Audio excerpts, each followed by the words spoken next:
I came across many law students or students who are in their initial stage of law career. They are very much confused about answer लिखना कैसे है। अगर लिखना आता है तो सर याद कैसे करें, इतना सारा सेक्शंस हैं, इतने सारे आर्टिकल्स हैं, आर्टिकल के अंदर प्रोविजंस हैं। तो मैं आज आपको बताऊंगा कि लॉ करियर में आंसर्स याद कैसे करने होते हैं। सबसे पहले आपको आर्टिकल्स के मेन हेडिंग्स याद करने हैं, जैसे कि फंडामेंटल ड्यूटीज़ का 51A आर्टिकल है, या फिर एक आर्टिकल, या फिर हम ले लेते हैं DPSP जिसमें कि 38 से लेके 51 तक है। तो आपको पहले सब हेडिंग्स याद करने हैं सारे आर्टिकल्स के। उसके बाद उसके जो अंदर के प्रोविजंस है उसे आपको याद नहीं करना, उसे आपको समझ लेना है, यानी कि ऐसे समझना है ताकि अंदर का प्रोविज़न आपको मेन आर्टिकल याद करते ही आपके दिमाग में आना चाहिए।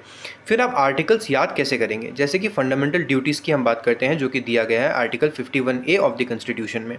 तो उसे अगर हम याद करें तो जो फंडामेंटल ड्यूटीज़ दिया गया है वो है आर्टिकल A to K में।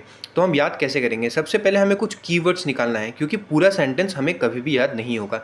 तो हम पहले के 5 लेते हैं एग्जाम्पल के तौर पे और याद करने की कोशिश करते हैं कि हम कैसे याद कर सकते हैं। तो कीवर्ड्स क्या होगा, सबसे पहला constitution, national flag, national anthem.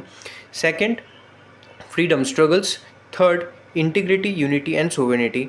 Fourth, national service. And fifth, harmony and brotherhood. तो आपको याद करना कैसे है, आपको स्टोरी बनानी है।